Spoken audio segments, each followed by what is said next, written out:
சிங்கல போய் குத்தன கோயந்த மாறல என் பேரை கேட்டாலர வணங்க சித்தில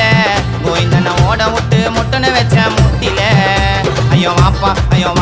உன் கட்டியை எடுத்து வீசி நான் உனக்கு மேல பார்த்துட்டேன்டா எவ்வளவு பெரிய கேசு ஐயோ வாப்பா உன் கட்டியை எடுத்து வீசி நான் நேத்து கூட ஆச்சிட்டு வந்தேன் 307 கேசு கதைக்காரன் நான் வாழ்ந்த என்னோட ஊர்ல நான் சிங்கல போய் குத்துன கோயந்த மாறல மாமா ஜானே